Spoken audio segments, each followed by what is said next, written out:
Tension അടിക്കാൻ വിധിയുണ്ടെങ്കിൽ അടിക്കും. ഒരുപാട് കാലം എല്ലാരും ടെൻഷനും പ്രയാസം. എന്തിനാ ടെൻഷൻ അടിക്കണേ? ഭാര്യയും മക്കളെയും കുടുംബത്തെ കുറിച്ച് നീ എന്തിനാ പേടിക്കുന്ന? പരിഹാരം അല്ല പറഞ്ഞിട്ടില്ലേ? ഖുർആൻ ഓതാറില്ലേ? പരിശുദ്ധമായ ഖുർആൻ എടുത്തു വെച്ച് ഓതാറില്ലേ? എനിക്കൊരു പേടിയില്ല എന്റെ പെണ്ണുമ്പിള്ളെ മക്കളെയും കുറിച്ചിട്ട്. എനിക്കൊരു ഭയവുമില്ല. എന്റെ ഭാര്യയും മക്കളും പട്ടിണിയാകും, പ്രയാസമാകും, എനിക്ക് യാതൊരു ഭയവുമില്ല. കാരണം ഞാൻ അംബാനി ആയതുകൊണ്ടല്ല, എന്റെ കയ്യിൽ ആവശ്യത്തിന് സമ്പത്തുള്ളവനല്ല. എന്റെ പ്രിയമുള്ള സഹോദരങ്ങളെ, ലോകത്തിലെ ഏറ്റവും വലിയ സമ്പന്നൻ ആരെന്നറിയോ? എന്നോട് ലോകത്തിലെ ഏറ്റവും വലിയ സമ്പന്നൻ ആരാന്ന് വെച്ചാൽ ഞാൻ പറയും ഞാനാണെന്ന്. അള്ളാഹു നിലനിർത്തി തരുമാറാകട്ടെ. അള്ളാഹു നിലനിർത്തി തരുമാറാകട്ടെ. ലോകത്തിലെ ഏറ്റവും വലിയ സമ്പന്നൻ ആരാ മനുഷ്യ? നമ്മൾ പറയും കേരളത്തിലെ ഏറ്റവും വലിയ സമ്പന്നൻ യൂസുഫ് അലി സാഹിബ്, പിന്നെ അംബാനി, അതുപോലെ ഒന്ന് മോദി, ഇങ്ങനെ കുറെ എണ്ണം. അങ്ങനല്ല. ലോകത്തിലെ ഏറ്റവും വലിയ പണക്കാരൻ ആരെന്നറിയുമോ? അല്ല തന്നത് നാല് കമ്പും കെട്ടി ഒരു ടാർപ്പ വലിച്ചു കെട്ടിയ ഒരു ചെറിയ വീടാണെങ്കിലും അതിൻ്റെ അകത്ത് അല്ല തന്നത് കൊണ്ട് തൃപ്തിപ്പെടാനുള്ള ഒരു മനസ്സ് നിനക്കുണ്ടെങ്കിൽ നീയാണ് ലോകത്തിലെ സമ്പന്നൻ എന്ന് നബി മുഹമ്മദ് മുസ്തഫ. ലോകത്തിലെ ഏറ്റവും വലിയ സമ്പന്നൻ ആരാന്ന് വെച്ചാൽ നീ തന്നെ. നാട്ടുകാരനല്ല, അംബാനിയല്ല, നീയാ ലോകത്തിലെ ഏറ്റവും വലിയ സമ്പന്നൻ. നിനക്കാരോടും അസൂയയില്ല, ആരോടും നിനക്ക് കുശുമ്പ ഒന്നുമില്ല. അണ്ണാച്ചിമാരെ കണ്ടിട്ടില്ലേ? അപ്പൊ റോഡിന്റെ സൈഡിൽ കുഴിയെടുക്കണേ. റോഡിന്റെ സൈഡിൽ കുഴിയെടുത്തിട്ട് കടത്തിണ്ണി കിടന്നുറങ്ങുന്ന തമിഴ്നാട്ടുകാരായ ഭാര്യ ഭർത്താക്കന്മാരെ ഇടയ്ക്കിടയ്ക്ക് നോക്കണം. അൽഹംദുലില്ലാ, രാവിലെ മുതൽ ഭാര്യയും ഭർത്താവും കൂടെ ജോലി ചെയ്തിട്ട് വൈകിട്ട് ഒരു 500-600 കിട്ടും. രണ്ടുപേരും കൂടെ ഏതെങ്കിലും തട്ടുകടയിൽ പോയി നല്ല ഫുഡും കഴിച്ചിട്ട് കടത്തിണ്ണയിൽ അങ്ങോട്ട് കെട്ടിപ്പിടിച്ചിട്ട് കിടക്ക. വാടകയില്ല, കരണ്ട് ബില്ലില്ല, ടാക്സ് ഇല്ല, ഒന്നുമില്ല. ലോകത്താരോടും അവർക്കൊന്നുമില്ല. അവന്റെ കൊട്ടാരം കണ്ടിട്ട് ഇവനെ സൂയില്ല, അവന്റെ കച്ചവടം കണ്ടിട്ട് അവക്ക സൂയില്ല, ഒന്നുമില്ല. അല്ല തന്നു 600 600 റാഹത്ത. അള്ളാഹു ഈമാൻ നൽകുമാറാകട്ടെ. അള്ളാഹു ഈമാൻ നൽകുമാറാകട്ടെ. ഖുർആനൊക്കെ ഒന്ന് എടുത്ത് വായിച്ചു നോക്ക്, ഒരു പേടിയും വേണ്ട. അള്ളാഹു പറയുകയാ ഒരു കാര്യം നിങ്ങളുടെ ജീവിതത്തിൽ ചെയ്താൽ നിനക്ക് യാതൊരു പ്രയാസവും അള്ളാഹു വരുത്തൂല. അള്ളാഹു കാത്തുരക്ഷിക്കുമാറാകട്ടെ. അള്ളാഹു കാത്തുരക്ഷിക്കുമാറാകട്ടെ. ചെയ്യോ? ഒരു കാര്യം ഞാൻ പറഞ്ഞു തരാം. ഈ ഒരു കാര്യം ചെയ്താ വെള്ളിയാഴ്ച പള്ളിയുടെ മുന്നിൽ പോയി ഇരുന്നിട്ട് ഇരക്കണ്ട. വെള്ളിയാഴ്ച പള്ളിയുടെ മുന്നിൽ പോയി, സംഘടനകളുടെ ഓഫീസുകൾക്ക് മുന്നിൽ പോയി, ഓരോ വീടുകളും കയറി ഇറങ്ങിയിട്ട് പിരിവെടുക്കണ്ട. മരിക്കണ കാലം വരെ നിന്റെ കാര്യം അള്ളാഹു ഏറ്റെടുക്കുമെന്ന് അള്ളാഹുവിന്റെ വിശുദ്ധ ഖുർആൻ. അള്ളാഹു ഈമാൻ നൽകുമാറാകട്ടെ. ചെയ്യോ? വേണമെങ്കിൽ ചെയ്യും. എനിക്ക് ആവശ്യമൊന്നുമില്ല. നിങ്ങൾക്ക് വേണമെങ്കിൽ, നിങ്ങൾക്ക് ആവശ്യമുണ്ടെങ്കിൽ. എത്ര വലിയ പ്രതിസന്ധി! നമ്മുടെ രാജ്യം എന്ന് വല്ലാത്ത പ്രതിസന്ധികൾക്ക് നടുവിലൂടെ പോകണം. വലിയ പ്രതിസന്ധി തന്നെ. എന്റെ പ്രിയമുള്ളവരെ, എല്ലാവരും വല്ലാത്ത ഒന്നോർത്ത ഇതൊക്കെ നല്ലതാ. കാരണം വന്ന വഴി മറന്നുപോയി പലരും. അതന്നെ, വന്ന വഴി മറന്നുപോയി. അന്തേ അള്ളാഹുവിന്റെ പരിശുദ്ധമായ ഖുർആൻ ഏറ്റവും മനോഹരമായ ഒരു നാട് നിങ്ങൾ നോക്ക്. ഒരു പെണ്ണ് കൊട്ടയും ചുമന്നിട്ട് ഇങ്ങനെ മരത്തിന്റെ താഴെ കൂടെ പോയാൽ മതി, പറിക്കൊന്നും വേണ്ട, വീണങ്ങ് നിറയും. ഈച്ചയില്ല, കൊതുകില്ല, തേളില്ല, പാമ്പില്ല, ഒരു വൈറസ് രോഗവും ഇല്ല, ഒന്നുമില്ല. അങ്ങനത്തെ ഒരു നാടിനെ അള്ള തലകീഴായിട്ടെടുത്ത് നശിപ്പിച്ച് കളഞ്ഞത് എന്തുകൊണ്ട്? ധിക്കാരം കാണിച്ചത് കൊണ്ട്, അള്ളാനെ മറന്നതുകൊണ്ട്. ലഇൻ ശകർതും ലഅസീദന്നകും വലഇൻ കഫർതും ഇന്ന അദാബി ലശദീദ്. മോഡി സാറിനെ ആരും കുറ്റം പറയണ്ട. നീ നിന്റെ അവസ്ഥയ്ക്ക്, നിന്റെ ഇന്നത്തെ അവസ്ഥയ്ക്ക് കാരണം നീ തന്നെ. GST വന്നതോ അല്ലെങ്കിൽ നോട്ട് നിരോധനോ ഇതൊന്നും അല്ല കാരണം. നിന്റെ നാശത്തിന് കാരണം നീ തന്നെയാ. അള്ളാഹു ഈമാൻ നൽകുമാറാകട്ടെ. എന്താ പറ? അള്ളാഹു ഈമാൻ നൽകുമാറാകട്ടെ. ഇതിപ്പോ വിശ്വസിക്കാൻ ഒരു മടി. ഉള്ളത് പറയുമ്പോ അങ്ങനെ, ഉള്ളത് പറയുമ്പോ എല്ലാരും പറയുമല്ലോ പടച്ചോൻ അള്ളാഹുവേ. ചില കാര്യങ്ങൾ വിശ്വസിക്കണം സഹോദരങ്ങളെ. ഞാനിത് പറയുന്നില്ല ലൈവായതുകൊണ്ട്, കാരണം അത് നാളെ എനിക്കിട്ട് അടി കിട്ടാനുള്ളൊരു കാര്യമായിട്ട് ഞാൻ പറയുന്നില്ല. ഞാൻ ഒരു കാര്യം പറയാം. നിങ്ങൾക്ക് നിങ്ങളുടെ ഭാര്യയും മക്കളും നിങ്ങൾക്ക് സന്തോഷമുള്ള ജീവിതം വേണമെങ്കിൽ അള്ള പറഞ്ഞത് ഒറ്റ കാര്യം ചെയ്താൽ മതിയെന്ന്. അള്ള പറഞ്ഞത് ഒരേ ഒരു കാര്യം. അള്ളാഹു ചെയ്യാൻ ഭാഗ്യം തരുമാറാകട്ടെ. താല്പര്യമുള്ളവരൊക്കെ ഒന്ന് കൈവക്കിക്ക്. ചെയ്യാൻ താല്പര്യമുള്ളവർ വെക്കാൻ മതി. കേട്ടിട്ട് തീരുമാനിക്കും. ഇങ്ങനെ രാത്രി എങ്ങാനും എഴുന്നേറ്റ് നിസ്കരിക്കാൻ പറയുമോ, പള്ളി കെട്ടി കൊടുക്കണമെന്ന് പറയുമോ, പ്രമാണം വിറ്റിട്ട് പൈസ കൊടുക്കണമെന്നല്ല. നിന്റെ 5 നയാ പൈസ ആർക്കും വേണ്ട. അള്ളാഹ്ക്ക് വേണം. അള്ളാഹ് ഏറ്റവും വലിയ സമ്പന്നനല്ലേ. അള്ളാഹ്ക്ക് എന്തിനാ പണം? അള്ളാഹുവിന് എന്തിനാ പണം? അള്ളാഹു പറയുകയാണ്, എന്റെ പ്രിയമുള്ള സഹോദരങ്ങളെ, അള്ളാഹു പറയുന്ന ഒരു കാര്യം ചെയ്താൽ, ഒരു കാര്യം ചെയ്താൽ അല്ലാഹു 2 പ്രതിഫലം തരാമെന്ന് ഖുർആൻ പറയുകയാണ്. ഒന്നാമത്തെ കാര്യം എന്തെന്നറിയുമോ? ഒരു കാര്യം ചെയ്താൽ 2 കാര്യങ്ങൾ അല്ലാഹു നിങ്ങൾക്ക് തരുമെന്ന് അല്ലാഹുവിന്റെ വിശുദ്ധ ഖുർആൻ. അല്ലാഹു ഈമാൻ നൽകുമാറാകട്ടെ. 10 മണിയായി, ഇടയ്ക്കിടയ്ക്ക് വാച്ചി നോക്കുന്നു. ഞാൻ ഇപ്പോഴാ കണ്ടത്, ആൾക്കാർ വാച്ചി നോക്കുന്നു. പഠിച്ച എന്താ എന്ത് ചെയ്യണം? എന്ത് ചെയ്യണോ? നിർത്തണോ? 10 മണിയായി. വാക്ക് പറഞ്ഞാൽ പാലിക്കണം. ഒരൊറ്റ വാക്ക് പാലിക്കാത്തതിന്റെ പേരാ പാപ്പായ വീട്ടിൽ സ്വർഗത്തിൽ നിന്ന് പുറത്താക്കിയല്ല. ആദം നബി നിസ്കരിക്കാത്തതിന്റെ പേരിൽ, കള്ളു പിടിച്ചതിന്റെ പേരിലല്ല സ്വർഗത്തിൽ നിന്ന് പുറത്താക്കിയത്. അല്ല പറഞ്ഞ ആ മരത്തിന്റെ അടുത്ത് പോകരുന്ന്, പോയി പൊക്കി പുറത്താക്കി. അതുകൊണ്ട് എന്ത് വേണം? നിർത്തണോ പറയണോ? എന്ത് വേണോപ്പാ? എനിക്കൊരു അരമണിക്കൂറും കൂടെ പറയണമെന്നുണ്ട്. നിങ്ങൾ ഇരുന്നാ പറയാ, ഇല്ലെങ്കിൽ ദുആ ചെയ്യ്. എന്ത് വേണം? വേണമെന്നുള്ളവർ കൈ പൊക്കിക്കേ. പൈസ ചോദിക്കുമ്പോഴേ ആത്മാർത്ഥത കാണിക്കണം. പിരിവൊന്നുമില്ലേപ്പാ? പിരിവൊന്നുമില്ല. ബക്കറ്റ് ഉണ്ട്, അതിനകത്ത് വല്ല ഇട്ടാ മതി ഏട്ടാ. അല്ലാഹുവിന്റെ പരിശുദ്ധമായ ഖുർആൻ, അല്ലാഹുവിന്റെ വിശുദ്ധമായ ഖുർആൻ പറയുകയാണ്, ഓരോ വാപ്പയും അമ്മയും ഈ സദസ്സിലിരിക്കുന്ന ഓരോ മാതാപിതാക്കളും കേട്ടോ, അല്ലാഹു പറയുന്നു, വഅ്മുർ അഹ്ലക ബിസ്സലാത്തി വസ്തബിർ അലൈഹാ ലാ നസ്അലുക റിസ്കാ നഹ്നു നർസുഖുഹു വൽ ആകിബത്തു ലിത്തഖ്വാ.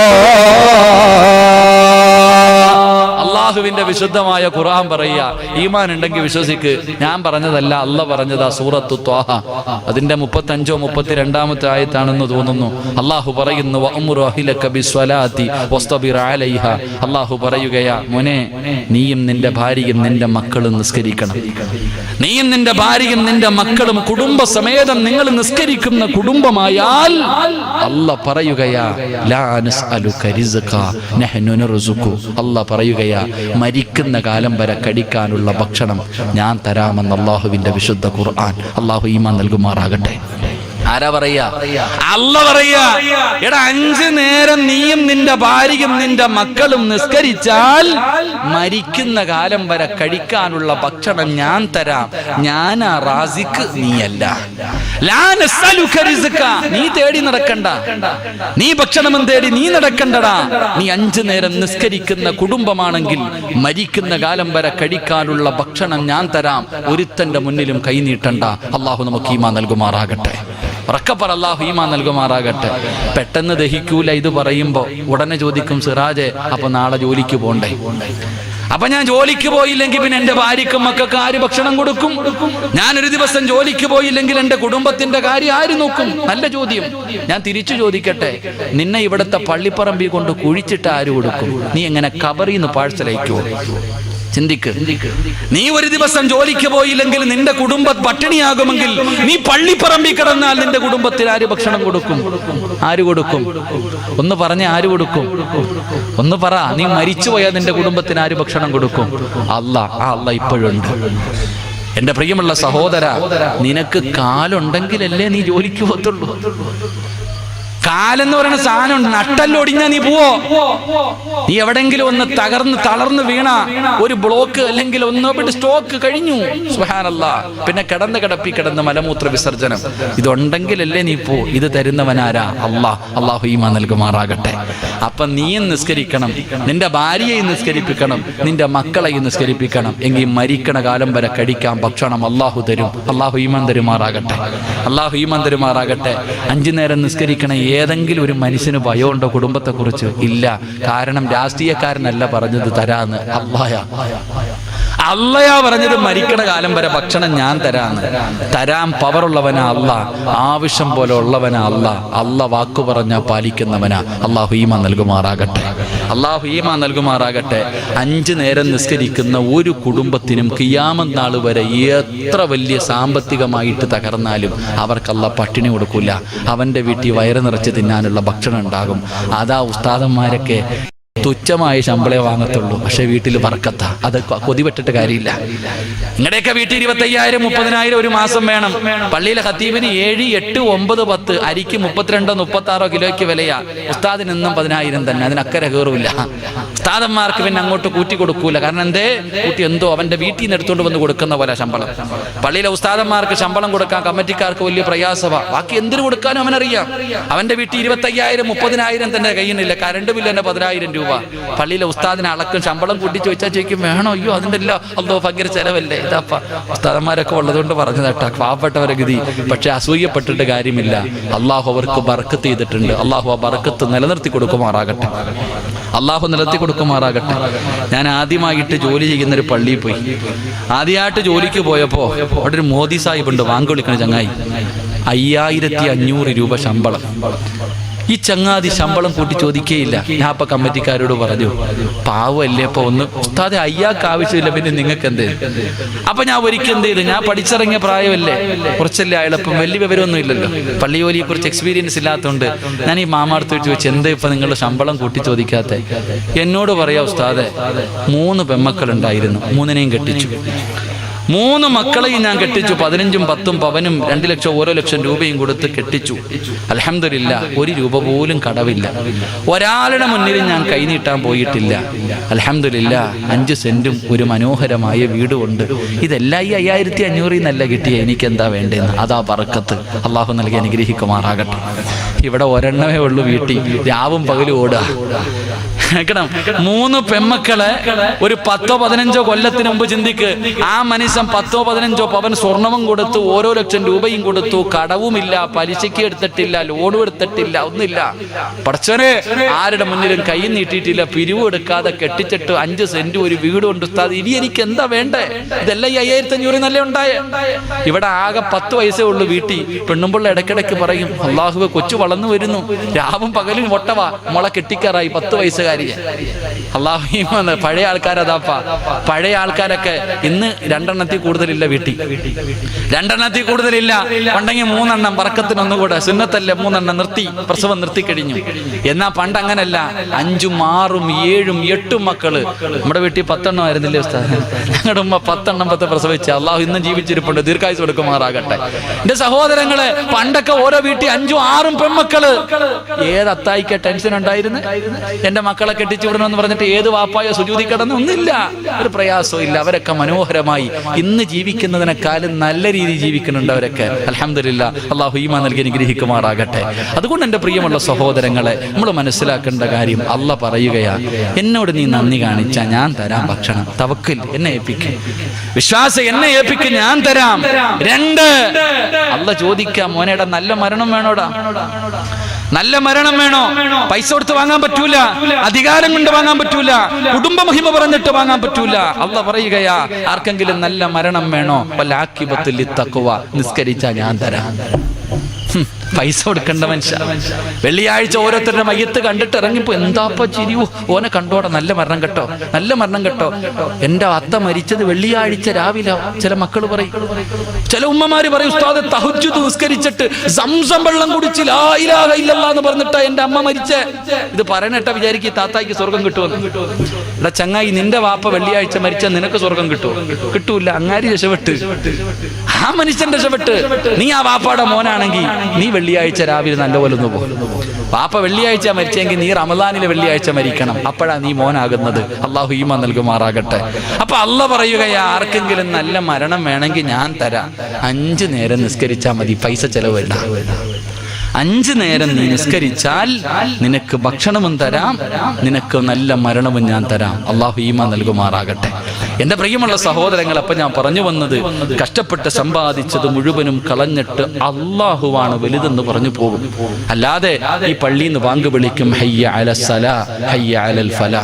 പള്ളിയിൽ നിന്ന് വാങ്ക് വിളിക്കുമ്പോ കടക്കാത്തിരിക്കുക, പടച്ചോൻ എന്താടാ പോണില്ലേ?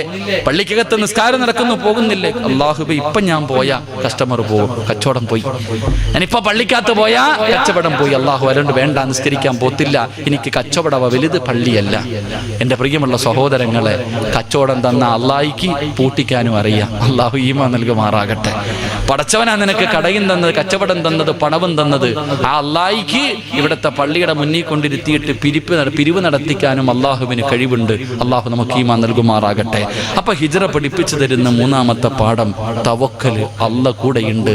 ഇന്നല്ലാഹ മഅനാ ലാ തഹ്സൻ ഇന്നല്ലാഹ മഅനാ. നീ ഭയപ്പെടണ്ട, പടച്ച റബ്ബുണ്ട്. അതെന്നെ എനിക്കും പറയാനുള്ളൂ.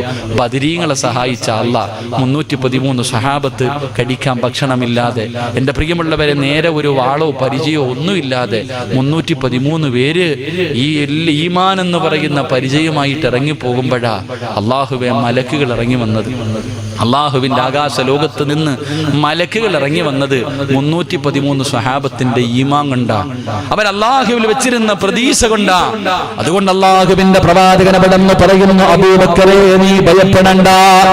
അള്ളാഹുവെ അവിടെന്ന് പറയുകയാണ്, മൂന്നാമതൊരാളുണ്ട്, പടച്ചറപ്പാണ് നമ്മുടെ കൂടെയുള്ളത്. അള്ളാഹുവിന്റെ പ്രവാചകൻ അവിടെന്ന് ഇറങ്ങുകയാണ്. അങ്ങനെ നടന്ന് അള്ളാഹുവിന്റെ റസൂൽ അതാ മക്കയെന്ന് വിട്ടുകിടക്കാ സമയമായപ്പോ പ്രവാചകന് പർവ്വതത്തിന്റെ മുകളിലേക്ക്, പർവ്വതത്തിന്റെ മുകൾ തട്ടിലേക്ക് കയറി നിന്നിട്ട് അല്ലാഹുവിന്റെ റസൂൽ മക്കയുടെ ഭാഗത്തേക്ക്, കഅബയുടെ ഭാഗത്തേക്ക് തിരിഞ്ഞു നിൽക്കുകയാ. റസൂലുള്ളാഹിയുടെ കണ്ണ് നിറയുന്നുണ്ട്, മുത്തുനബിയുടെ കണ്ണ് നിറഞ്ഞൊഴുകുന്നുണ്ട്. അല്ലാഹുവിന്റെ റസൂൽ വിളിച്ചു പറഞ്ഞു, മക്കയോട് നിന്നെ പിരിയാ മനസ്സില്ല, നിന്നെ വിട്ടിട്ട് പോകണമെന്ന് എനിക്കില്ല. നിന്നെ വിട്ട് പിരിയുന്നത് കാരണം വല്ലാത്ത വേദനയുണ്ട്. നിന്റെ നാട്ടുകാര് എന്നെ ജീവിക്കാൻ സമ്മതിക്കാത്തത് കൊണ്ടാണ് ഞാൻ നിന്നെ വിട്ടു പിരിഞ്ഞു പോകുന്നതെന്ന് മുത്തുനബി നിറകണ്ണുകളോട് മക്കയെ നോക്കിയിട്ട് പറഞ്ഞെന്ന് ചരിത്രം പറയുകയാ. സ്വന്തം നാട്ടിൽ നിന്ന് പുറത്താക്കപ്പെട്ടു ജനിച്ചു വളർന്ന നാട്ടിൽ നിന്ന് അല്ലാഹുവിന്റെ പ്രവാചകന് പോകേണ്ടി വന്നെന്ന് ചരിത്രം പറയുമ്പോ ഇന്നത്തെ കാലഘട്ടവുമായി നമ്മൾ ഇതൊന്ന് ചിന്തിച്ചു നോക്ക്. ഇന്നത്തെ കാലഘട്ടവുമായിട്ട് നമ്മൾ ഇതൊന്ന് ചിന്തിച്ചു നോക്ക്. അല്ലാഹു ഈമാൻ നൽകുമാറാകട്ടെ. മഹാനായ നബി മുഹമ്മദ് മുസ്തഫ സല്ലല്ലാഹു അലൈഹി വസല്ലമ തങ്ങൾ മക്കയെ നോക്കി പർവ്വതത്തിന്റെ മുകൾ തട്ടിൽ കയറി നിന്നിട്ട് പറഞ്ഞു, വേറെ വഴിയില്ലാത്തത് കൊണ്ട് പോവാട്ടാ, എന്നോട് വെറുപ്പുള്ളത് കൊണ്ടെന്നല്ല, നിന്റെ നാട്ടുകാര് സമ്മതിക്കാത്തത് കൊണ്ടാ ഞാൻ മദീനത്തേക്ക് പോകുന്നത് എന്ന് നബി മുഹമ്മദ് മുസ്തഫ. നമ്മളിനിയിപ്പോ എങ്ങോട്ട് പോകാനാ? പള്ളിപ്പറമ്പിലേ പോകാൻ പറ്റുമോ? തന്നെ എന്റെ പ്രിയമുള്ള സഹോദരങ്ങളെ, അള്ളാഹുവിന്റെ പ്രവാചകൻ സല്ലല്ലാഹു അലൈഹി വസല്ലമ തങ്ങൾ മക്കയിൽ നിന്നും മദീനയിലേക്ക് കടന്നുപോയി. അള്ളാഹുവിന്റെ പ്രവാചകൻ മക്കയിൽ നിന്ന് മദീനയിലേക്ക് കടന്നു പോകുമ്പോൾ ഇതര പറഞ്ഞു തരുന്ന നാലാമത്തെ കാര്യം എന്തെന്നറിയോ? അള്ളാന്റെ റസൂൽ ഇങ്ങനെ വരുന്നത് കാണുമ്പോ ഈന്തപ്പന മരത്തിന്റെ മുകളിൽ കയറിയിട്ട് അതാ മദീനക്കാരിങ്ങനെ കാത്തു നിൽക്കുകയാണ്. അല്ലാഹുവിന്റെ പ്രവാചകനെ വരുന്നത് ഇങ്ങനെ കാത്തു നിൽക്കുകയാണ്. അല്ലാഹുവേ,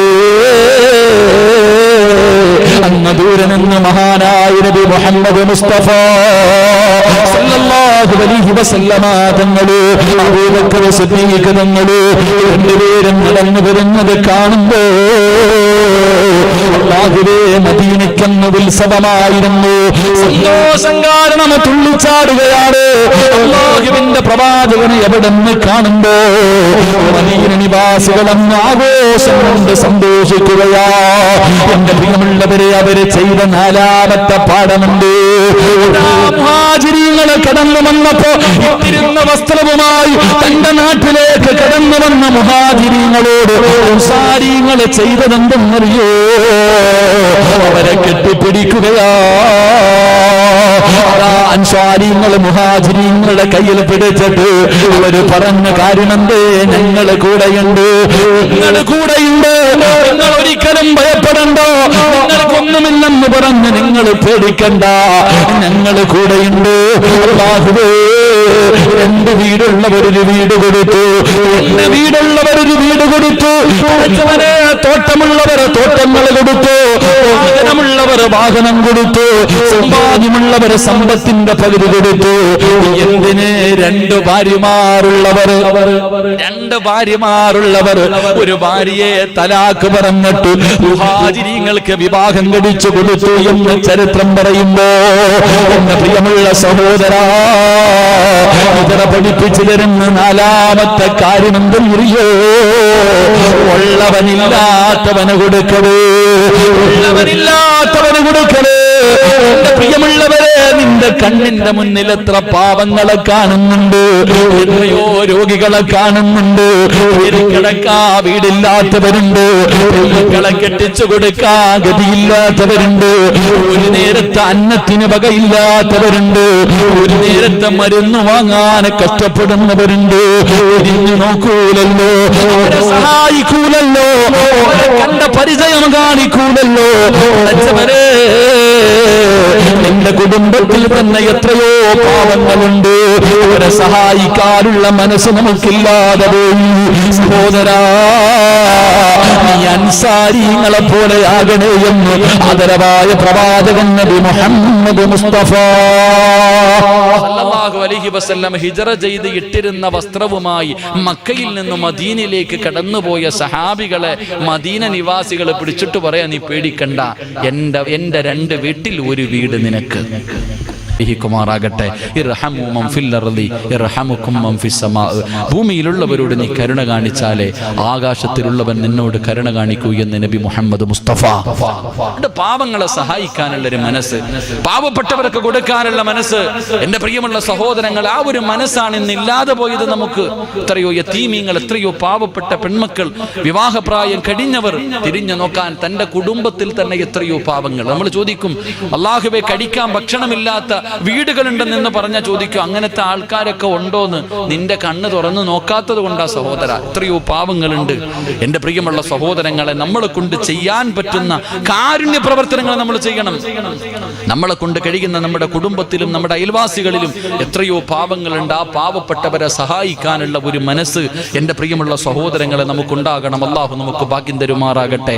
അങ്ങനെ ഉണ്ടാകുമ്പോഴാണ് നമ്മുടെ ജീവിതത്തിൽ മാറ്റമുണ്ടാകുന്നത്, നമുക്ക് അല്ലാഹുവിലേക്ക് അടുക്കാൻ കഴിയുന്നത്. എന്റെ പ്രിയമുള്ളവരെ, സ്വഹാബികൾ അന്ന് വല്ലാത്ത ഏതൊരു പാവപ്പെട്ടവനെ സഹായിക്കുന്ന വിഷയത്തിൽ സ്വഹാബികൾ മത്സരമായിരുന്നു.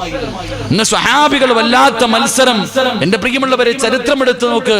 ഓരോ സ്വഹാബികൾ രാത്രി ആരും കാണാതെ, അന്ന് ഫ്ലെക്സ് ഒന്നും അടിച്ചു വെക്കണ്ട, ഇന്ന് 10 പെൺകുട്ടികളെ കെട്ടിച്ചു കൊടുത്ത ഒരെണ്ണത്തിന് 50,000 രൂപ കൊടുത്ത അവിടെ കാണാം ഫ്ലെക്സിൽ. അന്ന് അങ്ങനല്ല. സഹാബികൾ മനോഹരമായ ഒരു ചരിത്രം പറയുന്നു. എന്റെ പ്രിയമുള്ള സഹോദരങ്ങളെ, രാത്രി ഇങ്ങനെ കിഴികെട്ടും, പൈസ ആരും കാണാതെ കിഴികെട്ടിയിട്ട് പള്ളിയിൽ പോകും. ആൾക്കാർ കിടന്നുറങ്ങുമ്പോ തലകണിക്കടി കൊണ്ടുവച്ചിട്ട് വരുവത്രേ. ആരാന്നറിയരുത്, ആരാ വെച്ചതെന്നറിയാതെ തലകണിക്കടിയിൽ വെച്ചിട്ട് പോകുമായിരുന്നു. ചരിത്രം പറയുന്നു, ആ കാലഘട്ടത്തിൽ ഓരോ ആൾക്കാർ ഉറക്കത്തിൽ നിന്ന് എഴുന്നേറ്റ് കഴിയുമ്പോ തലകണിയുടെ അടി നോക്കുവെന്ന് എന്തെങ്കിലും വെച്ചിട്ടുണ്ടോ എന്ന്. അല്ലാഹു ഈമാൻ നൽകുമാറാകട്ടെ. എങ്ങനെ പള്ളിക്കകത്തൊക്കെ കിടന്നുറങ്ങുന്നവർ രാവിലെ ഉറക്കത്തിൽ നിന്ന് എഴുന്നേൽക്കുമ്പോ തലകണി അടി നോക്കും, എന്തെങ്കിലും വെച്ചിട്ടുണ്ടോ. ഇന്നാണെങ്കിൽ പള്ളിക്ക് കിടന്നുറങ്ങിയിട്ട് ഇന്നെവിടെങ്കിലും കിടന്നുറങ്ങിയാൽ തലകണിയുടെ അടി നോക്കും, വെച്ചത് അവിടെ ഉണ്ടോ എന്ന് നോക്കാൻ. അതവസ്ഥ. ഉറങ്ങാൻ സമയത്ത് വെച്ചത് അവിടെ ഉണ്ടോ നോക്കാൻ നമ്മൾ നോക്കണേ. അന്നവരെ ചരിത്രം പറയുന്നു, ഒരു വാപ്പ കൊണ്ടുപോയി പാതിരാത്രി കൊണ്ടുപോയിട്ട് വെച്ചു. അല്ലാഹുവേ, പടച്ചവനെ, രാവിലെ എഴുന്നേറ്റ് വരുമ്പോ മോൻ ഒരു പിതിയായിട്ട് വരിക. മകൻ പള്ളിക്കകത്ത് കിടന്നുറങ്ങുമ്പോ മകൻ രാവിലെ വീട്ടിലേക്ക് വരുമ്പോ ഒരു പൊതിയായിട്ട് വരിക. വാപ്പ നോക്കുമ്പോ, അല്ലാ, ഇന്നലെ ഞാൻ കൊണ്ടുവച്ചതാ, മോന്റെ തലകണിക്കടിയിലാ വെച്ചത്. വാപ്പ മോനാന്നറിഞ്ഞില്ല, മോന്റെ തലകണിക്കടിയിലാ വാപ്പ കൊണ്ടുവച്ചേ. വലത് കൈ കൊണ്ട് കൊടുക്കുന്നത് ഇടത് കൈ അറിയാതെ സദഖ കൊടുക്കുന്നവന് പ്രതിഫലം കൂടുതലുണ്ടെന്ന് നബി മുഹമ്മദ് മുസ്തഫ.